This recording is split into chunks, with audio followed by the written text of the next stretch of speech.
Babylon ने उन्हें मिटाने की कोशिश की, रोम ने उन्हें तितर-बितर करने की कोशिश की, स्पेन ने उन्हें आग में जलाकर मार डाला, पूर्वी यूरोप में पूरे पूरे शहरों का नरसंहार किया गया, और हर बार दुनिया ने यही कहा, यह अंत है। लेकिन एक बात ऐसी है जिसे कोई भी इतिहास की किताब ठीक से नहीं समझाती। हर वो साम्राज्य जिसने यहूदी लोगों को नष्ट करने की कोशिश की, अनजाने में उनके डीएनए को संरक्षित कर लिया, और वर्ष 2010 में वैज्ञानिकों ने आखिरकार वह परीक्षण किया जिससे यह साबित हो गया। न्यूयॉर्क के Albert Einstein college of medicine में चिकित्सा आनुवंशिकीविद डॉक्टर हैरी ऑस्टर ने दुनिया के सबसे बड़े यहूदी प्रवासी समुदायों के 237 यहूदियों से डीएनए एकत्र किया। मोरक्को, इराक, ईरान, इटली और न्यूयॉर्क। इसके बाद उन्होंने उस डीएनए की तुलना 40 अलग अलग देशों के लगभग 2800 गैर यहूदी लोगों के डीएनए से की। परिणाम क्या निकला? मोरक्को और न्यूयॉर्क के यहूदी लोग, जो महासागरों और सदियों से अलग थे, आनुवंशिक रूप से एक दूसरे के अधिक करीब थे। एक दूसरे वे उन गैर यहूदी पड़ोसियों की तुलना में कहीं अधिक सम्मान के पात्र थे, जिनके साथ वे सैकड़ों वर्षों से रहते आए थे। डॉक्टर ऑस्टर ने अपने निष्कर्षों में लिखा, हमने यह साबित कर दिया है कि आनुवंशिक विश्लेषण के माध्यम से यहूदी पहचान की जा सकती है। उन्होंने इसे कहा, और मैं चाहता हूं कि आप इसे ध्यान से सुने, जनसांख्यिकीय चमत्कार। एक ऐसी जाति जो पृथ्वी के हर महाद्वीप में फैली हुई है, 3000 वर्षों तक सताया गया, और उनका डीएनए एक साथ बना रहा। अब इससे पहले कि हम आगे बढ़ें, मैं आपसे कुछ पूछना चाहता हूं। अभी कमेंट करके बताएं, आप दुनिया में कहां से यह वीडियो देख रहे हैं, और क्या आपने कभी डीएनए वंशावली परीक्षण कराया है, जैसे 23andMe या एंसेस्ट्री डीएनए? आपको उससे क्या पता चला? क्योंकि इस वीडियो के अंत तक आप अपने पूर्वजों को बिल्कुल अलग नजरिए से देखने लगेंगे।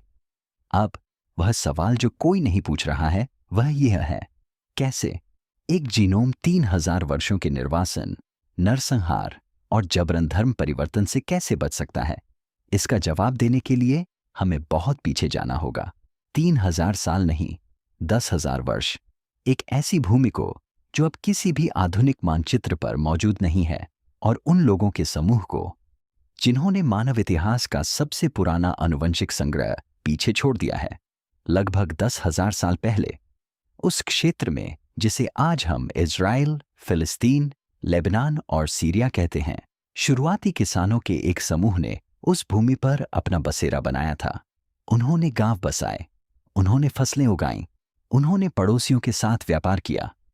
वैज्ञानिक इस क्षेत्र को कहते हैं लेवांत, और जब शोधकर्ताओं ने इस क्षेत्र में स्थित दफन स्थलों से प्राचीन डीएनए निकाला, ना तो कुछ अप्रत्याशित घटना घटी।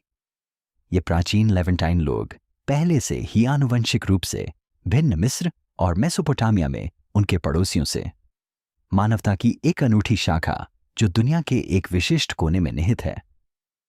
डॉक्टर डोरोन बेहार, एक इजरायली आनुवंशिकीविद, जिन्होंने पत्रिका में प्रकाशित एक महत्वपूर्ण अध्ययन का नेतृत्व किया, प्रकृति 2010 में।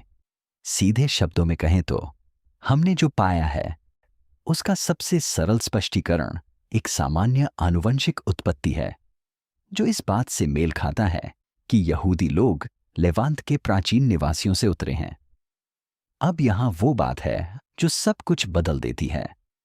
इन प्राचीन लोगों की एक आदत थी, वे अपने ही समुदाय में शादी करते थे, पीढ़ी दर पीढ़ी, ये पर पीढ़ी दर पीढ़ी।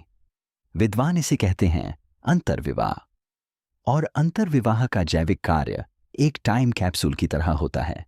यह मूल आनुवंशिक कोड को सुरक्षित रखता है। यह उस मिश्रण की प्रक्रिया को धीमा कर देता है जो सामान्यतः सैकड़ों वर्षों में प्राचीन वंशों को नष्ट कर देता है। इसलिए जबकि उनके चारों ओर सभ्यताएं उठती और गिरती रहीं, यह लेवेंटाइन जीनोम आश्चर्यजनक रूप से बरकरार रहा। इसे एक ऐसी नदी की तरह सोचिए जो 10,000 वर्षों के इतिहास में बहती रही हो और अपना मूल जल स्तर न खोया हो, लेकिन फिर 586 ईसा पूर्व में नबूकदनेजर नामक एक बेबीलोन के राजा ने कुछ ऐसा किया जिससे उस नदी का बहाव पूरी तरह से रुक जाना चाहिए था। उसने अपनी सेना के साथ यरूशलेम में प्रवेश किया, मंदिर को जला दिया और उन्होंने पूरी यहूदी आबादी को जंजीरों में जकड़कर 900 मील दूर निर्वासन में भेज दिया। इसके बाद जो कुछ हुआ, उसने मानव इतिहास के सभी ज्ञात पैटर्न को चुनौती दी। यह एक ऐसा पैटर्न है जिसे इतिहासकारों ने दर्जनों प्राचीन सभ्यताओं में दर्ज किया है। जब किसी जाति को बलपूर्वक जीतकर विस्थापित कर दिया जाता है तो 2 से 3 पीढ़ियों के भीतर वे नई संस्कृति में विलीन हो जाते हैं। वे नए नाम अपना लेते हैं, वे अपनी भाषा भूल जाते हैं, वे लुप्त हो जाते हैं।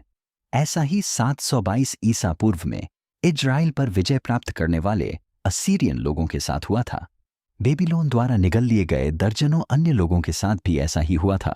लेकिन बेबीलोन में निर्वासित यहूदियों ने ऐसा कुछ किया जो पहले किसी भी पराजित समूह ने कभी नहीं किया था। वे बैठ गए और उन्होंने सब कुछ लिख डाला। उन्होंने तौराह को अंतिम रूप दिया।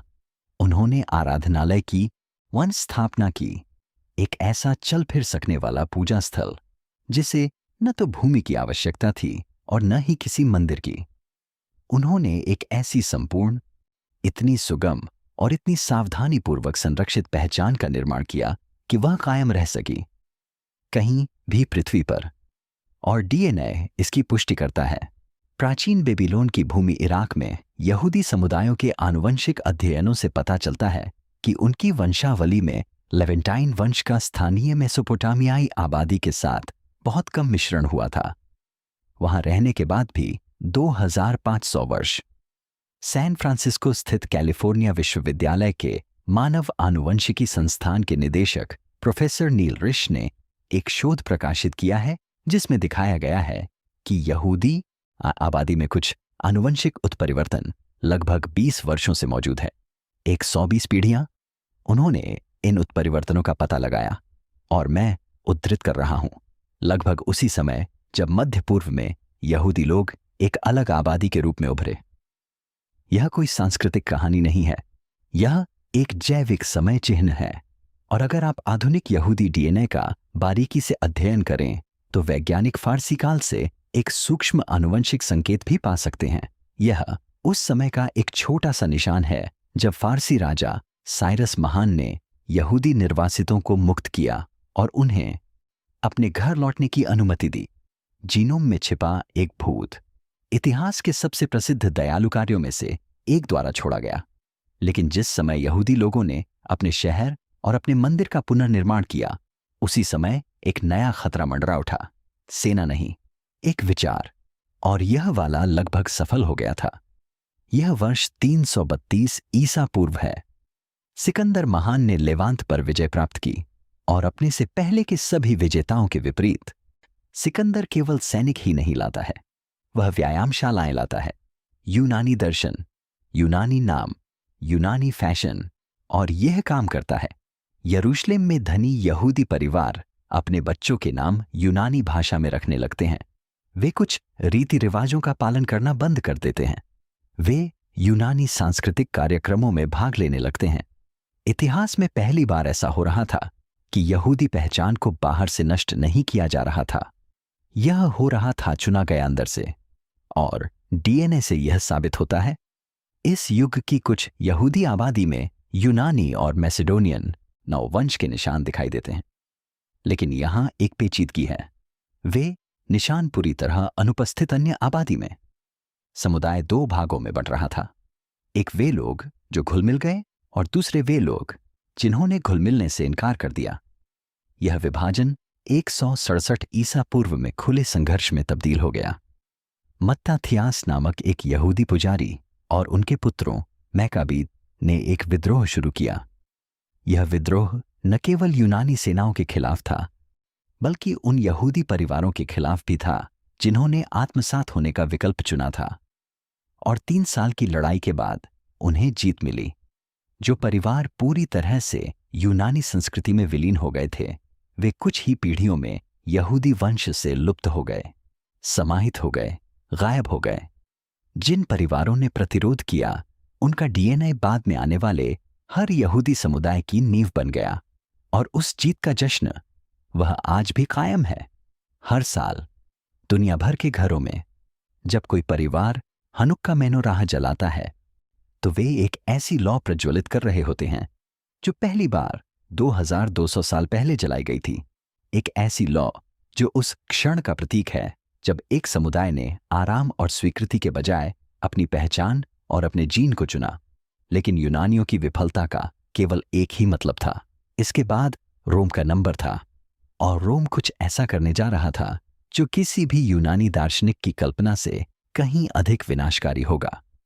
रोम यहूदी लोगों को जहां दुनिया के हर कोने में बिखेरने की योजना बना रहा था और जीनोम, वह प्राचीन, संरक्षित मगर सावधानीपूर्वक सुरक्षित रखा गया जीनोम 3 महाद्वीपों में बिखरने वाला था। यह वर्ष 70 ईस्वी है। रोमन सेनापति टाइटस अपनी सेनाओं के साथ यरूशलेम में प्रवेश करता है। यहूदी इतिहास का सबसे पवित्र स्थल, द्वितीय मंदिर, पूरी तरह से नष्ट हो गया है। और अगर आप आज रोम जाएं तो आपको यह अभी भी देखने को मिलेगा।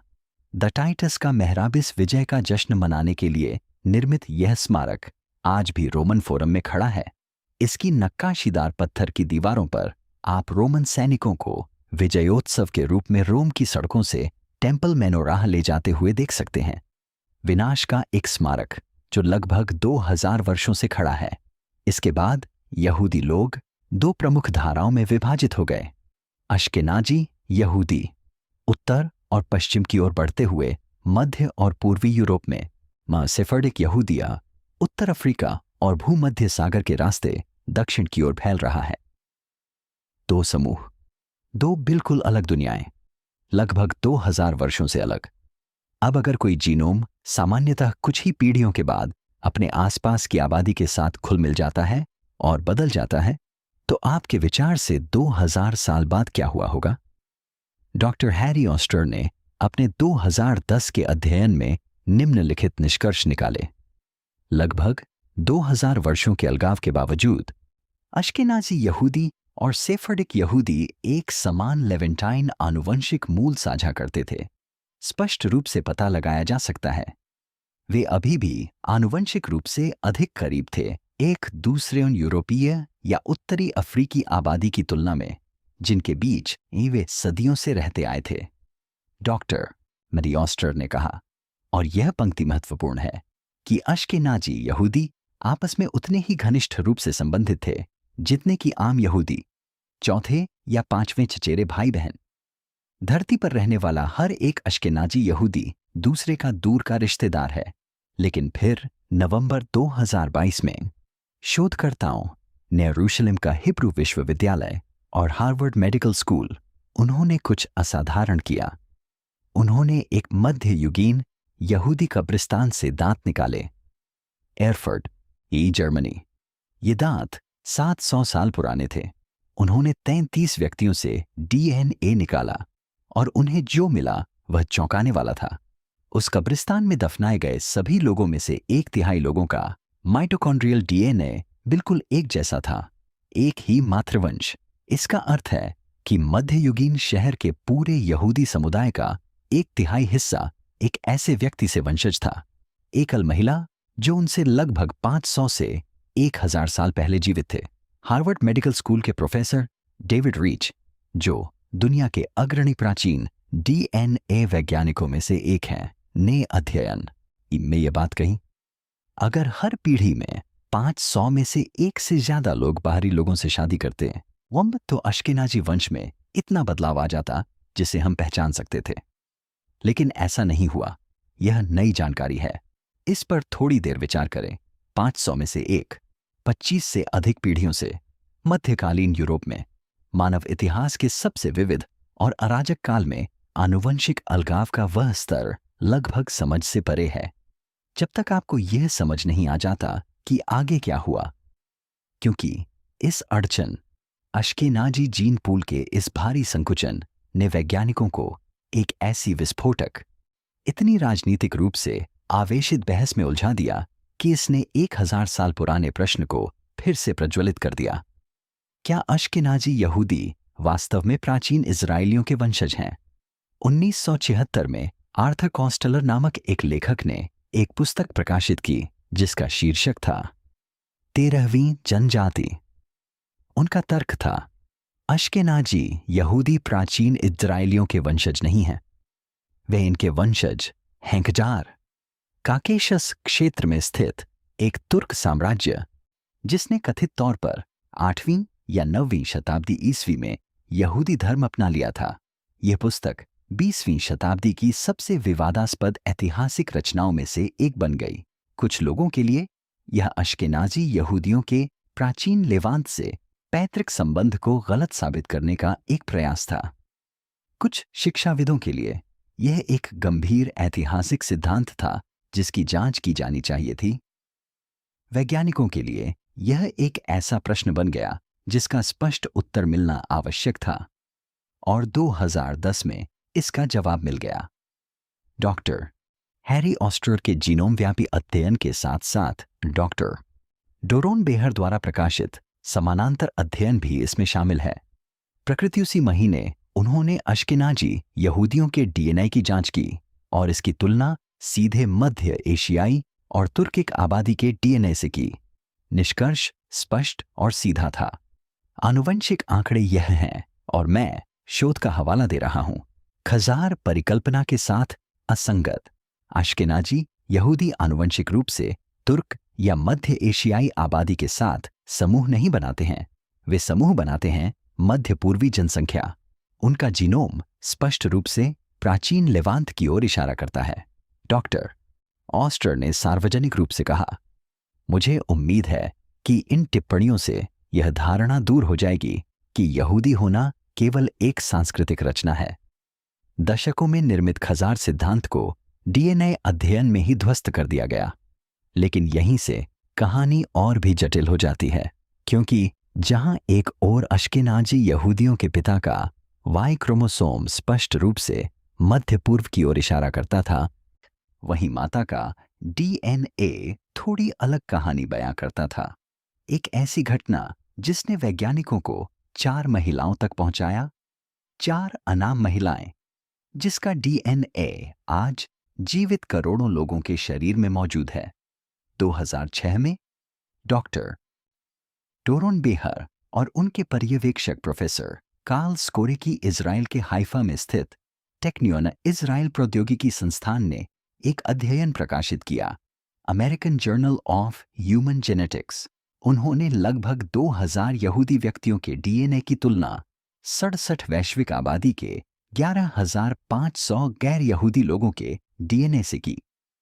वे विशेष रूप से देख रहे थे माइटोकॉन्ड्रियल डीएनए, वह आनुवंशिक पदार्थ जो केवल माताओं के माध्यम से ही पारित होता है, मां से पुत्री और पोती तक, एक अटूट श्रृंखला में जो कभी भी पिता के डीएनए से नहीं वहां मिलती। उन्हें जो मिला वह उल्लेखनीय था। लगभग सभी अश्केनाजी यहूदियों में से 40% वे अपनी पूरी मातृवंशावली का पता केवल यहीं तक लगा सकते हैं। 4 संस्थापक महिलाएं, 4 महिलाएं, यही वह है। हमें उनके नाम नहीं पता, हमें नहीं पता कि वे कैसे दिखते थे, हमें ठीक से नहीं पता कि वे कब और कहां रहते थे। लेकिन प्रोफेसर कार्ल स्कोरेकी ने उनके बारे में यह कहा, चारों संस्थापक माताएं उन वंशों से हैं जिनकी उत्पत्ति लगभग 3400 वर्ष पहले यहूदी लोगों की उत्पत्ति से बहुत पहले हुई थी। वे संभवतः मध्य पूर्व के एक विशाल जीन ये समूह से आई थीं और 2025 में प्रकाशित एक हालिया अध्ययन साइंस डायरेक्ट अद्यतन डीएनए विश्लेषण विधियों का उपयोग करते हुए यह पुष्टि की गई कि ये 4 मातृवंशावलियां मूल रूप से इनसे संबंधित हैं। प्राचीन निकट पूर्व, यह यूरोप नहीं है जैसा कि कुछ पूर्व शोधकर्ताओं ने सुझाव दिया था। अंततः माता और पिता की कहानी एक समान हो गई। दोनों ने एक ही प्राचीन उत्पत्ति की ओर इशारा किया, लेकिन एक सवाल ऐसा था जिसका जवाब अभी तक नहीं मिला था। यदि सभी प्रमुख यहूदी आबादी इस लेवेंटाइन आनुवंशिक मूल को साझा करती हैं, तो उन समुदायों का क्या होगा जिन्होंने इसका गठन किया था? बाहर मुख्य प्रवासी समुदाय, वे समुदाय जिनका 2000 वर्षों तक यूरोप या मध्य पूर्व से कोई संपर्क नहीं था। उस सवाल का जवाब इथियोपिया के ऊंचे पहाड़ी इलाकों में मौजूद था। और यह पूरी वैज्ञानिक दुनिया को हिला देने वाला था। इथियोपिया के पहाड़ों में एक समुदाय है जिसे कहा जाता है बीटा इज़राइल। वे यहूदी हैं, लेकिन उनका यहूदी धर्म आज पृथ्वी पर कहीं और प्रचलित किसी भी धर्म से बिल्कुल अलग दिखता है। वे हनुक्का नहीं मनाते हैं, उन्होंने कभी तालमुद नहीं पढ़ा है। वे पशु बलि की प्रथा का पालन करते हैं, एक ऐसा अनुष्ठान जिसे मुख्यधारा के यहूदी धर्म ने 2000 साल पहले बंद कर दिया था। उनकी प्रार्थनाओं में प्रवासी समुदाय में विकसित हिब्रू अनुष्ठान का उपयोग नहीं किया जाता है। इसके बजाय उनकी पूरी धार्मिक प्रथा एक जैसी दिखती है। प्राचीन इजरायली धर्म की तस्वीर, यह तस्वीर तब ली गई थी जब प्रवासी समुदाय ने सब कुछ नया रूप नहीं दिया था। एक ऐसा जीवंत संग्रहालय जो उस आस्था को दर्शाता है जिससे शेष यहूदी जगत हजारों साल पहले आगे बढ़ चुका है। जब आनुवंशिकीविदों ने उनके डीएनए का परीक्षण किया तो परिणाम आश्चर्यजनक और गहन दोनों थे। बीटा इज़राइल मुख्य रूप से अफ्रीकी, विशेष रूप से इथियोपियाई वंशुन के ऑटोसोमल जीनोम में न्यूनतम मध्य पूर्वी डीएनए, और फिर भी बीटा इज़राइल के काफी संख्या में पुरुषों के वाई क्रोमोसोम में कुछ असाधारण चीज पाई जाती है। द कोहेन मॉडल हैप्लोटाइप, प्राचीन यहूदी पुरोहित वंश से जुड़ा एक विशिष्ट आनुवंशिक चिह्न, एक ऐसा चिह्न जिसका आनुवंशिक रूप से पता लगाया जा सकता है। कोहानीम, पैगंबर मूसा, उन पर शांति हो, के भाई हारून के याजकीय वंशज, और यह वह जानकारी है जिसने शोधकर्ताओं को चौंका दिया। इस मार्कर के बीटा इज़राइल संस्करण में निम्नलिखित शामिल हैं। ये अनूठे उत्परिवर्तन हैं जो पृथ्वी पर किसी अन्य यहूदी आबादी में नहीं पाए जाते हैं। ऐसे उत्परिवर्तन जिन्हें विकसित होने में हजारों साल लगते हैं। इसका अर्थ है कि उनकी पुरोहितीय वंशावली मुख्य यहूदी आबादी से अलग हो गई थी, दुनिया के किसी भी अन्य ज्ञात प्रवासी समुदाय से पहले। डॉक्टर ई हैरी ऑस्टर ने कहा कि बीटा इज़राइल एक ऐसा मामला है जहां उद्धरण यहूदी पहचान ने आनुवंशिक बाधा को पार करते हुए सफलतापूर्वक अपना प्रसार किया। धर्म, संस्कृति, प्रथा, स्मृति, यह सब एक बिल्कुल अलग आनुवंशिक समूह में मिल गया और 2000 वर्षों तक एक साथ बना रहा। 1984 और 1991 में इजरायली सरकार ने 2 गुप्त अभियान चलाए, ऑपरेशन मूसा और ऑपरेशन सोलोमन। 22,000 से अधिक इथियोपियाई यहूदियों को हवाई जहाज से इजराइल ले जाया गया। पात्रता निर्धारित करने के लिए डीएनए विज्ञान और धार्मिक कानून का एक साथ उपयोग किया। उड़त गया। ये फैसले दर्दनाक थे, बहसें तीखी थीं, लेकिन उड़ानें हुईं और बीटा इज़राइल अपने घर लौट आए, एक ऐसे देश में जिसे उनमें से अधिकांश ने कभी नहीं देखा था, क्योंकि उनकी परंपरा और उनका डीएनए दोनों ही कहते थे कि वे वहीं के हैं।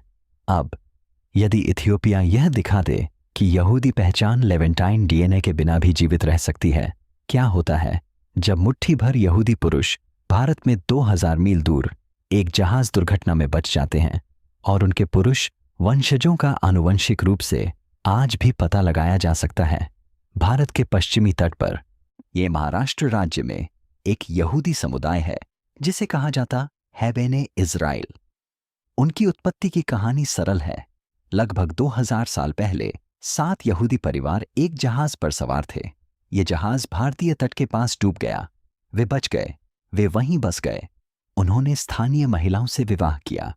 उन्होंने 2000 वर्षों तक यहूदी रीति रिवाजों, सप्त, खान पान संबंधी नियम, ये प्रार्थनाएं का पालन किया। वह भी शेष यहूदी जगत से पूर्णतः अलग थलग रहकर लंबे समय तक इतिहासकारों ने इसे लोक कथा के रूप में माना। फिर 2016 में वैज्ञानिकों की एक टीम ने इसका परीक्षण करने का फैसला किया। टीम में शामिल थे इजराइल के तेल अवीव विश्वविद्यालय के प्रोफेसर ईथान फ्रीडमैन, अमेरिका के कॉर्नेल विश्वविद्यालय के प्रोफेसर एलोन कीनन और न्यूयॉर्क के Albert Einstein college of medicine के प्रोफेसर गिल एड्जमोन। उन्होंने बेने इज़राइल समुदाय के 18 व्यक्तियों का जीनोम व्यापी विश्लेषण किया। पत्रिका में प्रकाशित एक और 2016 में उनका निष्कर्ष, बेने इज़राइल भारत की एक आनुवंशिक रूप से विशिष्ट आबादी है। पर्याप्त यहूदी वंशजात ही, मगर उनके पूर्वज भारतीय मूल के भी हैं। लेकिन यहाँ वह विवरण है जिसने मौखिक परंपरा की लगभग सटीक पुष्टि की। मिश्रण थालिंग भेदपूर्ण। वही क्रोमोसोम जो केवल पिता के माध्यम से पारित होता है ने स्पष्ट मध्य पूर्वी लेवेंटाइन मार्कर दिखाए जो प्राचीन यहूदी मूल के अनुरूप थे। माइटोकॉन्ड्रियल डीएनए जो केवल माताओं के माध्यम से ही प्राप्त होता है लगभग पूरी तरह से दक्षिण एशियाई था। यहूदी पुरुष, भारतीय महिलाएं। एक जहाज डूबने की कहानी जिसकी पुष्टि एक क्रोमोसोम से हुई। शोधकर्ताओं ने कहा इनमें से प्रत्येक मगर पूर्वज आबादी का आनुवंशिक योगदान काफी महत्वपूर्ण है, यानी वंश वृक्ष के यहूदी और भारतीय दोनों पक्ष वास्तविक, मापने योग्य और पता लगाने योग्य हैं। और फिर दूसरा भारतीय यहूदी समुदाय है बी नई मेनाशे, पूर्वोत्तर भारत के वे लोग जो मनस्य की लुप्त जनजाति से वंशज होने का दावा करते हैं। उनके डीएनए में मुख्य रूप से पूर्वी एशियाई वंश के लक्षण दिखाई देते हैं। मध्य पूर्वी वंश का कोई स्पष्ट संकेत नहीं है। फिर भी 2005 में इज़राइल के सेफर्डिक मुख्य रब्बी ने उन्हें एक लुप्त जनजाति के रूप में मान्यता दी। हजारों लोग इज़राइल में आकर बस गए। राज्य ने आनुवंशिकी के बजाय परंपरा को चुना। और यही वह सवाल है जो इस पूरी कहानी के केंद्र में है। क्या यहूदी पहचान डीएनए में लिखी होती है या फिर यह मेमोरी में लिखा हुआ है? क्योंकि इस पहेली का अंतिम टुकड़ा, वह टुकड़ा जो हर समुदाय को एक साथ बांधता है, एक ऐसा संकेत है जो इतना सुसंगत इतना सटीक है कि यह पृथ्वी पर हर यहूदी आबादी में दिखाई देता है। महाद्वीप चाहे जो भी हो, त्वचा के रंग की परवाह किए बिना, भाषा की परवाह किए बिना। और जब वैज्ञानिकों ने इसे खोजा तो उन्हें एहसास हुआ कि यहूदी जीनोम केवल अस्तित्व का रिकॉर्ड नहीं है, यह मानव इतिहास में अब तक का सबसे असाधारण आनुवंशिक समय कैप्सूल है। सभी धागों को वापस एक साथ जोड़ो। पोलैंड में रहने वाले अश्केनाजी यहूदी, मोरक्को में सेफर्डिक यहूदी, इराक में रहने वाले मिज़राही यहूदी, इथियोपिया में बीटा इजराइल, भारत में बेने इजराइल। 5 समुदाय, 5 महाद्वीप, हजारों साल का फासला। एक निष्कर्ष जो अब तक किए गए सभी स्वतंत्र अध्ययनों में समान रूप से सामने आया है। हर यहूदी आबादी, चाहे वे कहीं भी रहते हों, में एक मापने योग्य आनुवंशिक संबंध दिखाई देता है। प्राचीन लेवांत जो उनके गैर यहूदी पड़ोसी जो सदियों से उन्हीं शहरों, उन्हीं सड़कों, उन्हीं मोहल्लों में रहते हैं, उनके पास बिल्कुल नहीं है। द बेहार एट अल 2010 प्रकृति अध्ययन उस समय प्रकाशित यहूदी आबादी के सबसे बड़े जीनोम व्यापी विश्लेषण में पाया गया कि सभी प्रमुख यहूदी समुदाय सामान्य आनुवंशिक उत्पत्ति के साथ एक उल्लेखनीय रूप से घनिष्ठ उपसमूह बनाते हैं। मानव इतिहास में किसी भी तुलनीय प्रवासी आबादी की तुलना में अधिक घनिष्ठ। डॉक्टर थिनहैरी ऑस्टर ने इसे इस प्रकार संक्षेप में बताया। यह अध्ययन एक साझा आनुवंशिक इतिहास से जुड़े यहूदी लोगों के विचार का समर्थन करता है। और फिर 2022 में जर्मनी के एयरफर्ट से एक ऐसी खोज हुई जिसने इस कहानी में एक अंतिम भयावह परत जोड़ दी।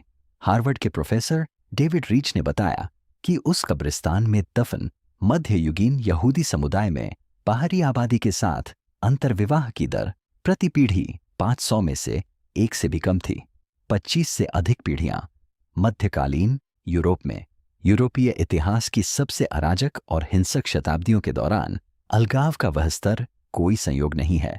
यह उन लोगों का परिणाम है जो यह समझते थे, चाहे जानबूझकर या अनजाने में, कि उनकी पहचान उनके खून में बसती है और उस खून की रक्षा करनी थी।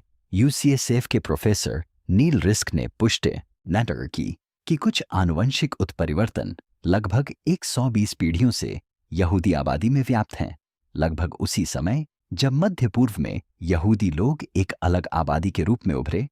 120 पीढ़ियां, यह एक जीवित आनुवंशिक सूत्र है जो प्राचीन लेवांत से लेकर आज ऑनलाइन ऑर्डर किए जा सकने वाले डीएनए परीक्षण तक फैला हुआ है। और इसका वर्तमान विश्व पर क्या प्रभाव है, यह यहाँ बताया गया है। जैसे जैसे लाखों लोग व्यावसायिक डीएनए परीक्षण करा रहे हैं, हर महाद्वीप में यहूदी परिवार 3000 साल पुराने अभिलेखागार खोल रहे हैं। वे परिवार की छिपी हुई शाखाओं का पता लगा रहे हैं। वे अपने उन पूर्वजों की खोज कर रहे हैं जिन्होंने स्पेनिश इंक्विजिशन के दौरान सार्वजनिक रूप से धर्म परिवर्तन किया था, लेकिन गुप्त रूप से पीढ़ियों तक अपनी पहचान बनाए रखी थी। वे ऐसे रिश्तेदारों को खोज रहे हैं जिनके अस्तित्व के बारे में उन्हें कभी पता ही नहीं था, ऐसे देशों में जहां वे कभी गए ही नहीं थे। जीनोम उन बातों को याद रख रहा है जिन्हें इतिहास ने दफनाने की कोशिश की थी। हर गुप्त रूपांतरण, हर मिटाया हुआ पारिवारिक नाम, नरसंहार से बचने के लिए हर किसी ने अपनी पहचान छिपा ली। डीएनए ने रिकॉर्ड सुरक्षित रखा और अब लोग इसे पढ़ रहे हैं।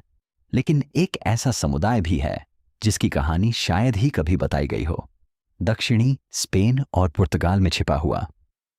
वे परिवार जिन्होंने 1492 में सार्वजनिक रूप से, आधिकारिक तौर पर और स्थायी रूप से ईसाई धर्म अपना लिया था, जो हर रविवार को चर्च जाते थे, जिन्होंने अपने बच्चों को ईसाई नाम दिए, और किसने बंद दरवाजों के पीछे शुक्रवार की रात को मोमबत्तियां जलाईं। उन्होंने मौन भाव से हिब्रू भाषा में प्रार्थना की और उन्होंने यह रहस्य अपने बच्चों को सौंप दिया। 500 वर्षों तक उन्हें कहा जाता था धर्मांतरित, और हाल ही में उनके डीएनए को डिकोड किया गया है। वैज्ञानिकों ने उन जीनोम के अंदर जो कुछ पाया है वह केवल यहूदी इतिहास को फिर से नहीं लिखता है, ये आधुनिक यूरोप के आनुवंशिक इतिहास को ही पुनर्लिखित कर देता है। यह अगला एपिसोड है